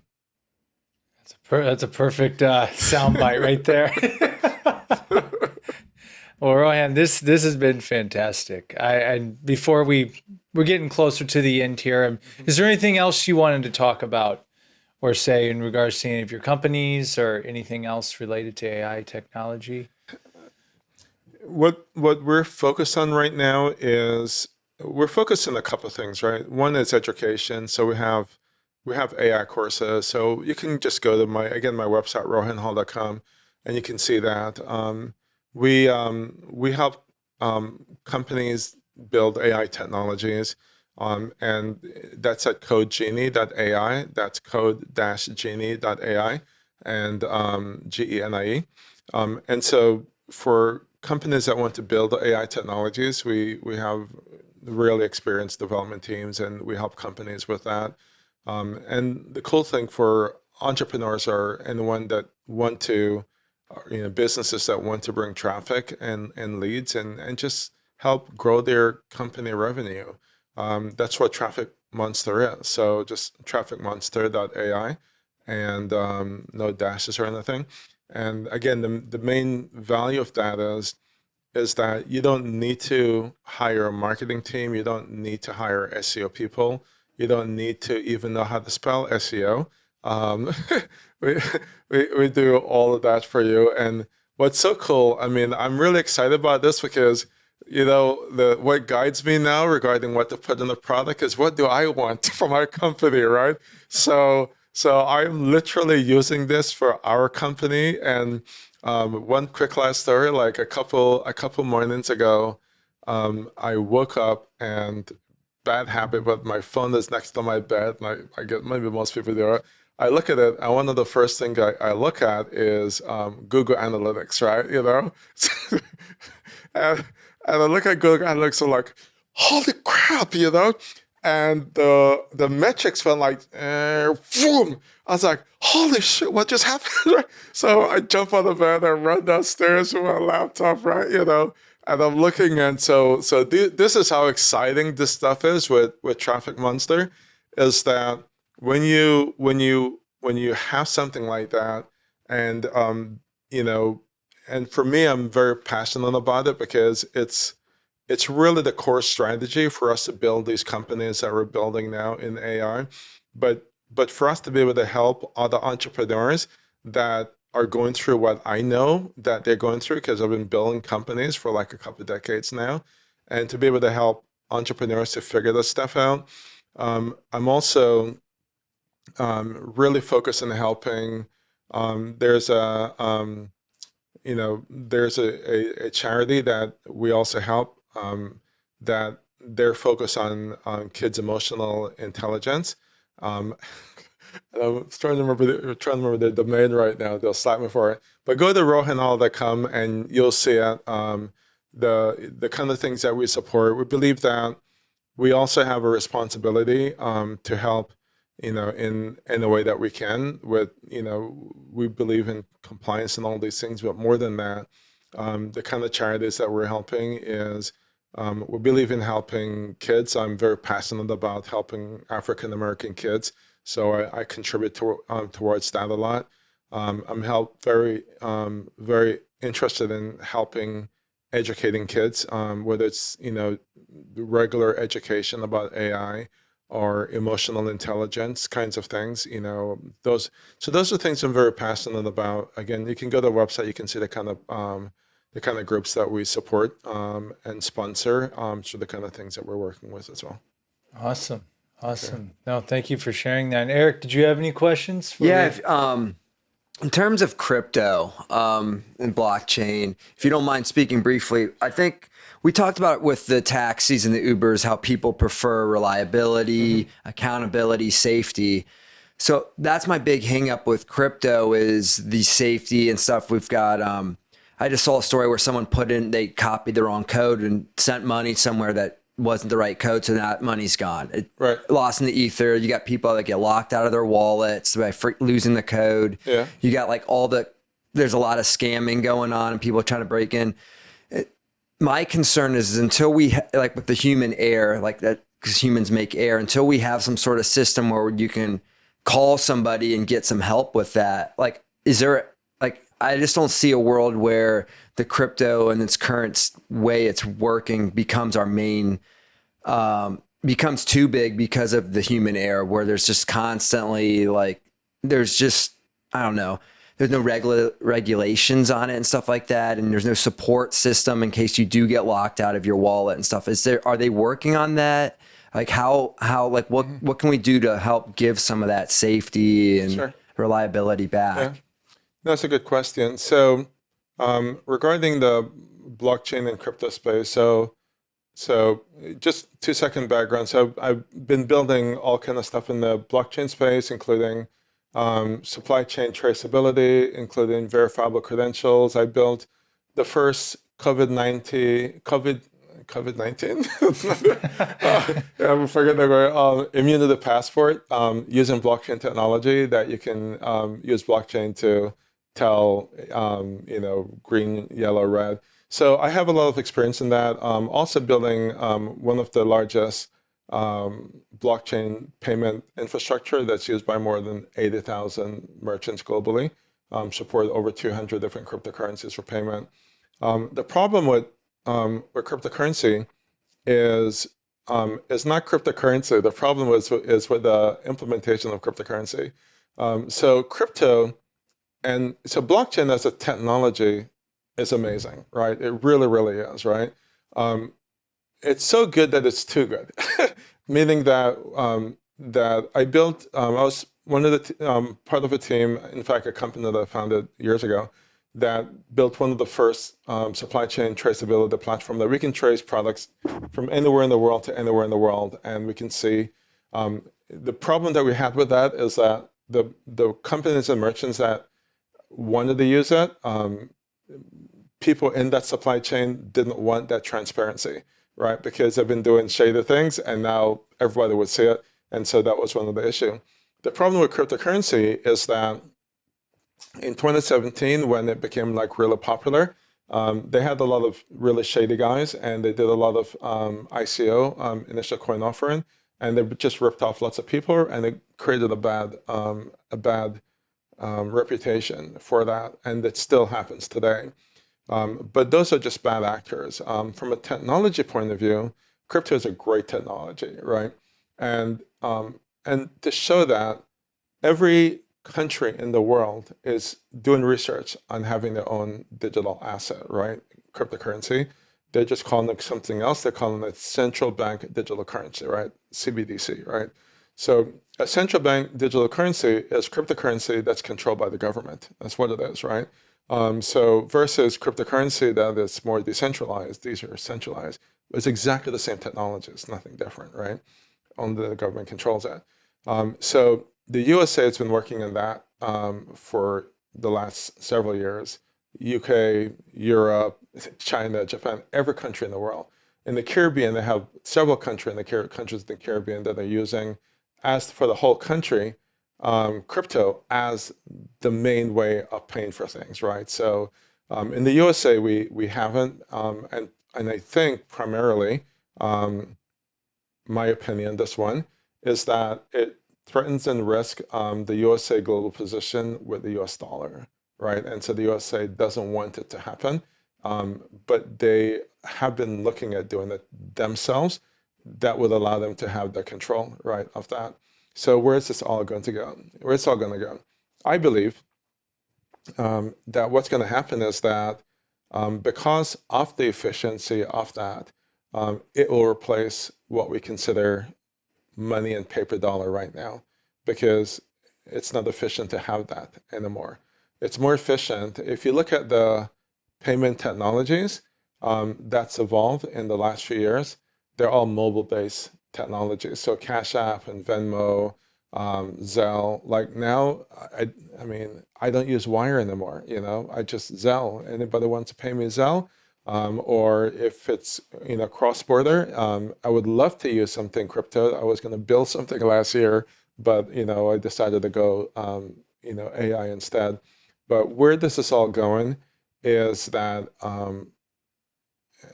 I believe, at least, that all the payment technology will be done using mobile wallets, right?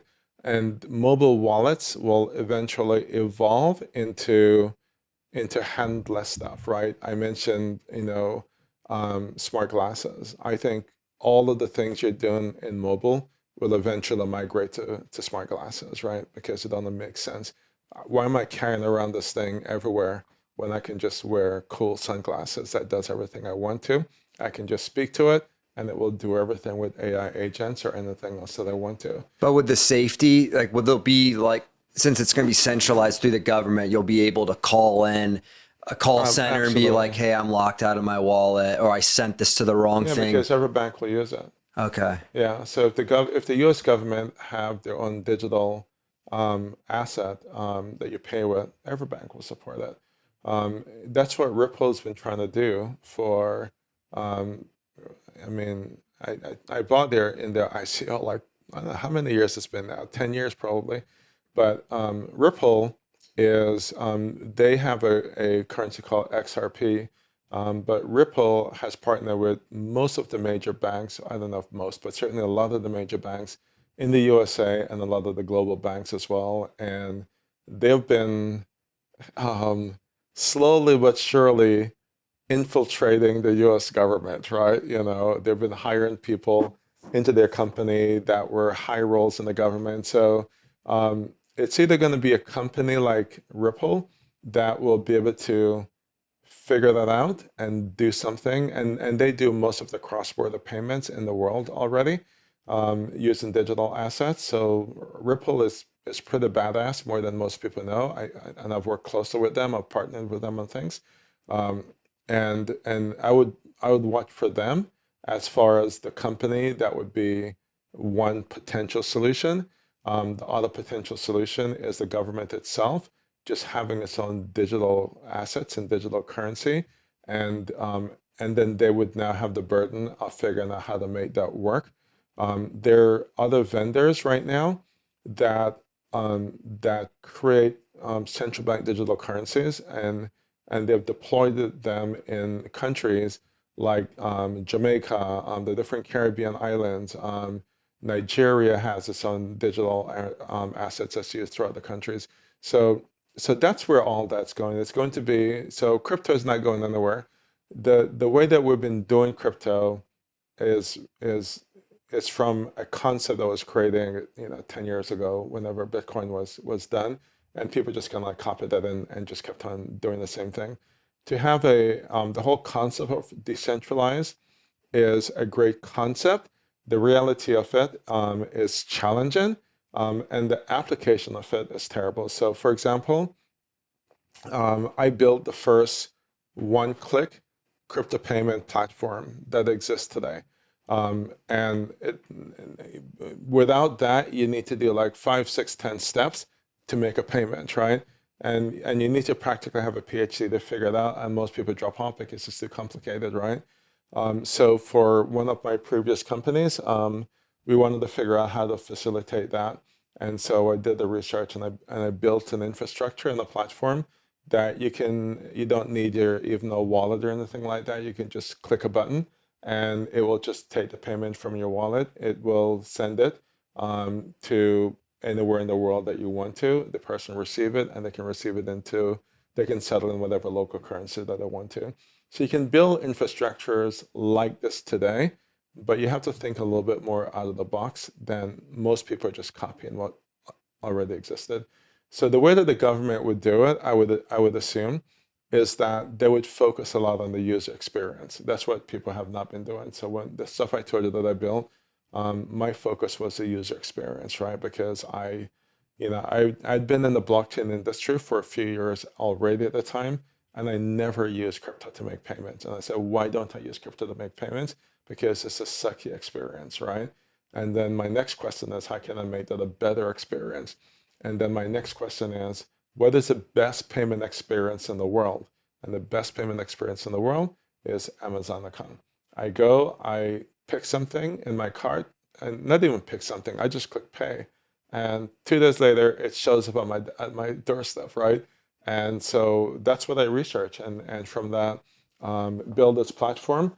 And the first customer was, not the first customer, one of the first customer partners was a global payment service provider that they have 80,000 merchants globally, and we did full integration. And so the stuff that I built has been used by 80,000 merchants now, with over 200 different digital assets and all the different fiat currencies to make payments. So that's very possible as well. Okay. And that would address the kind of questions you have, because once you solve the user experience problem, then the next thing that you're doing is have the ability to solve the user support. Right. So you'll drop the user support questions will drop by 90% if you solve the user experience problem, right? You also won't have the fraud issues that you're having. Like you said, somebody sent to the wrong wallet. That won't even be a possibility anymore if you have the right user experience, right? So there are things that can be done to solve the problems that you're saying today. Technology exists today, but the typical experience that you have with crypto, they have not figured it out. They have not solved that. And so the experience in using crypto is just really, really bad for the most part. And that's it. But in the future, I don't imagine that it will be, you know. But crypto have other issues. I mentioned quantum computing. That's a big issue for crypto, because every crypto wallet uses the SHA-256, SHA-256 encryption, and all of that will be broken. So every wallet you have, quantum computing will allow someone to access it, and the technology exists today. There's some guys that are working on quantum-resistant wallets, and so when you use quantum-resistant wallets, the technology that's used there, it's able to protect you from quantum access. It disallowed the breakage of the algorithms that's used for the encryption, the encryption. And so those are people. I was working with the team last year that's working on that. There are multiple people that are working on that. So that will probably be in the market very soon as well. All right. Well, thank you. Sure, you're welcome. Yeah, that's a great question. Yeah. Yeah, totally. Yeah, and no, Rohan, thank you so much. And I always give the guests the last word, but before I do, what are those websites again that people can learn more about you, your companies, and Sure, thank you. Rohan, Rohan, Hall, HALL.com. Traffic Monster.ai, and Code Genie, that's code, CODE, Genie, GENIE.ai. So those are the three websites that you can find everything that you would like to find about me and the things that I talked about today. Okay, great. And I have one quick question. Do you miss Europe? Oh, yes. Well, I'm back here this summer. Like we go. That sounds like the life, man. Like the laptop, the beach, slower pace. Yeah, it's. By the way, I'm going to rewrite the book. So I wrote a book called Stop Working 20 years ago before I did this. And so, without going through the long story, I kind of figured out that this is this amazing ideal way to live. And so we went and raised the kids on the beach, and just created companies on the beach and did that for like 10 years, right? And now AI, what I'm doing with AI is really that again. And so we'll be in France again this summer, in Spain probably as well. And I will rewrite Stop Working, but showing people how to do that with AI. Meaning that if you want to build a company and do it from anywhere in the world and really make a living with passive income, very, very possible. Again, that's what I did for 10 years. But using AI is easier, way easier than what I had to do like 10 years ago. So so my book is called Stop Working. It's on Amazon and other places, and we'll rewrite to version 2 probably by the end of the year. Okay, great. I'm gonna have to pick up a copy myself. Yeah, the current one is kind of old. It's 20 years old, but it's still the concept is still very. Reminds me of like Tim Ferriss' 4-Hour Work Week. I did mine before he did. I did mine like a couple years before he did. Actually, don't get me started with that guy. Okay, I love Tim Ferriss. I love his book, but I was first. Okay, just saying it for the record. Just saying it for the record. We'll make your book of the episode then. So Stop Working. They can get it on Amazon. Can get it on Amazon. Okay. Yeah, thank you. Appreciate it. Yeah, absolutely. And I always give the guests the last word. Can be as deep or as shallow as you want. Can be about absolutely anything. What do you want to leave us with? Well, I want to say thank you for having me. As I say, I love talking tech. I'm a tech geek. This is fun for me. I appreciate you giving me the opportunity to share my points of view as well. I want to thank a couple of people, actually. I want to thank Matt Higgins. He was one of my real inspiration for getting started in the AI thing. I told you I woke up 4 o'clock in the morning. And I didn't say part of the story that when I woke up in the morning and I looked at it and I found him on LinkedIn and I messaged him on LinkedIn and I didn't expect a response. And he responded, and he was so supportive, right? He's a sharp guy, right? I'm like, this guy's never going to respond to me, right? So he wrote a book called Burn the Boat, and I think it's a really good book as well. I read that. So I want to thank Matt for that. And one more person, I want to thank Tim Draper.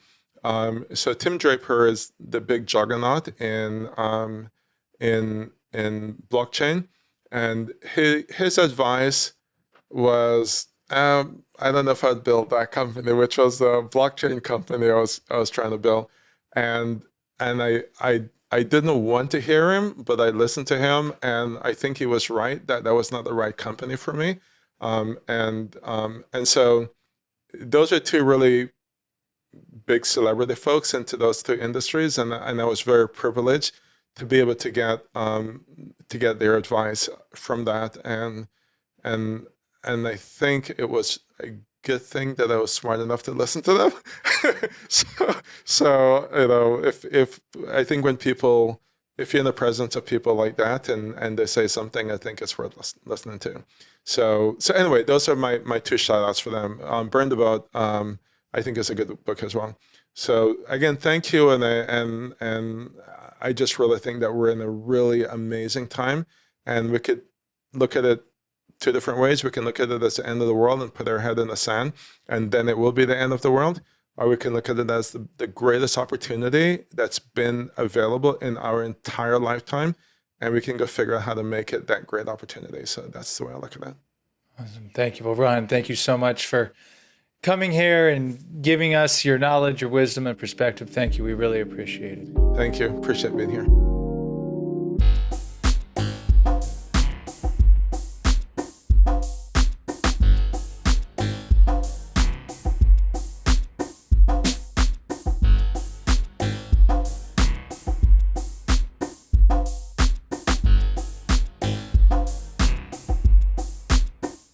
Hi, everyone. Sam Dever, the Sam Dever Podcast here, and I just want to thank you for checking out this episode. To watch and listen to future episodes, be sure to follow us on Spotify and Apple Podcasts, and subscribe to our YouTube channel at youtube.com/@thesamdeverpodcast. Thank you so much. See you soon.